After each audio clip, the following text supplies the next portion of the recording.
Hello guys, welcome back to Roman YouTube channel. At the beginning of the movie Young Astronomy PhD student Kate Device Aski is working with the Subaru telescope in Michigan when she discovers a comet passing by near Earth. Her professor Dr. Randall Mindy congratulate her on her findings, and after naming the comet after her they calculate its trajectory, coming to the conclusion that the comet will hit Earth in 6 months, and because of its huge size it will cause planet-wide extinction. On the edge of panic they call NASA to inform them of this discovery, and the head of Planetary Defense Coordination Office Dr. Teddy Oglethorpe tells them to come to DC so they can have a meeting with the president about this issue, which is now considered classified information.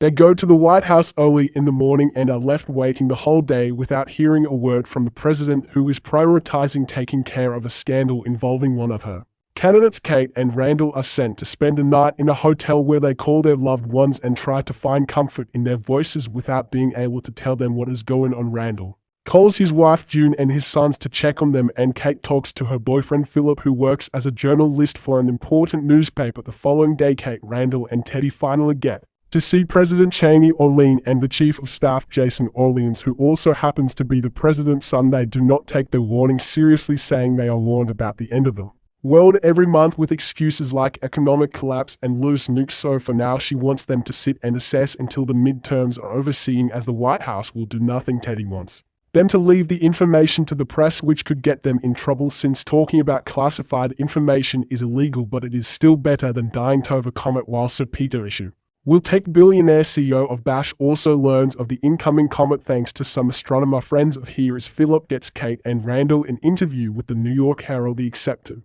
publish their stories, especially when they confirm the data with other scientists, and here the White House denies ever meeting them, but first they want them to appear on the morning talk show The Daily Rip, hosted by Brie Evans and Jack Bramo. They are not taken seriously by the hosts either, who think they must the bad news light, and Kate snaps, getting angry on camera and pointing out how terrifying the situation is before storming off. Randall the state to finish the interview, and after they are done Brie invites him to have drinks with her later. Afterward the New York Herald's marketing team shows them the result of their presentation. The singer that appeared before them talking about her breakup had more mentions on social media. Kate has become a meme as an angry lady, and Randall is seen as extremely handsome for a scientist, but nobody cares about what they had to say. The newspaper decides to cancel their support, claiming NASA said the data is not good enough.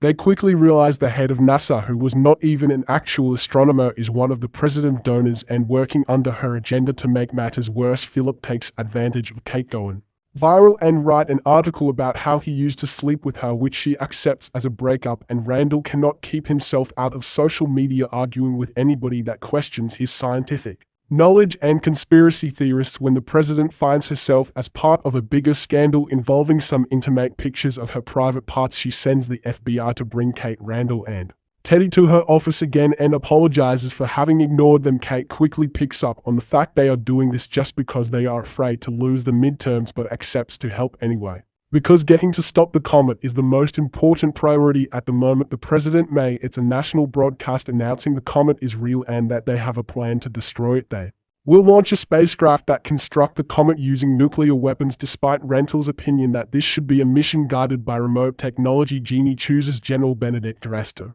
pilot the spacecraft because she believes having a hero as the face of their plan will help people cope with the new Who's. Jeannie and Randall start appearing on various TV shows and magazine covers as the event becomes viral on the internet, finally gaining the attention it deserves. After another appearance on the Daily Rip, Randall and Brie end up sleeping together while Teddy and Kate argue with comet deniers on a conservative show. On the day of the launch, the event is broadcast globally and the spacecraft successfully takes off. However, General Drax's microphone is quickly muted because he keeps making bigoted remarks on camera. Everyone is ready to celebrate the fact that the comet will soon be gone, but when Issue arrives and talks privately to the president, they discover that Janie has cancelled the mission hours later. While the world is still trying to end or stand what happened, Randall is appointed as the chief science advisor to the White House and called to an emergency cabinet meeting, leaving Teddy and Kate behind. It revealed that the mission was cancelled because Issue, a major donor to the president, found out that the comet is rich in rare earth minerals crucial for technology manufacturing, prompting plans to mine it instead. Randall disagrees with this unethical plan, especially considering the lack of scholarly peer review on the proposed technology. Despite his objections, the decision is out of his control. After the meeting, Randall shares the truth about issue well with Kate and Teddy at a bar, leading Kate to publicly expose the president's motives, inciting riots. Kate is arrested by the FBI but released under the condition of staying silent about the issue and going off the grid, which he accepts, returning to her hometown. There she begins working at a supermarket and get involved with Ewell and his friends who are involved in petty theft. Meanwhile, Randall continues working for the president, having an affair with Bree. His infidelity is exposed when his wife June surprises him in their hotel room after a heated argument with Issue Orwell. Randall loses control during an appearance on the Daily Rip. Furious, he yells on national television and calls everyone out for not being more worried about the comet, which people had started to believe is not real. He also points out how is Orwell as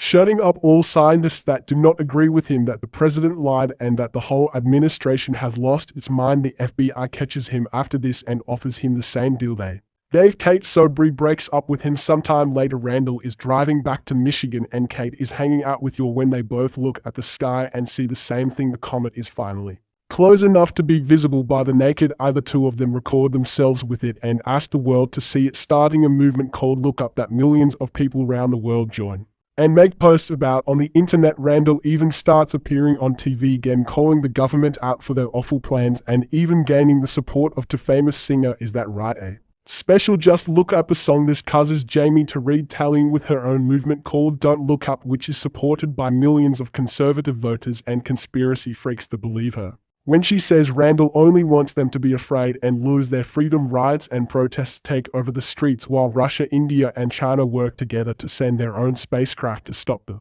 comet, but their launch fails and the spacecraft explodes too as the comet gets even closer and the deniers finally start catching on the lies. Randall takes Kate and Yul grocery shopping, then drives them back to his hometown so they can spend their last day together as a family. Under these extreme circumstances, June decides to take him back after admitting she cheated on him back in college as well, and Teddy joins them shortly after as well. All of them have dinner together, sharing anecdotes and sending one last prayer to God while waiting for the comet to strike. The night of the launch, while waiting to get started, Jeannie asks Ishuel what the algorithms say her death will be like, and he responds she will be killed by a Bronte Uruk, whatever that may be. The spacecraft takes off and they lose some of the drones, but Ishuel and to updated there was a margin for error and claims everything is fine. However, he is incredibly wrong and the rest of drones explode as soon as they make contact with the comet, knowing they will be dead for sure. Now Ishuel and Jamie leave the premises to join other millionaires on a secret space designed to keep its passengers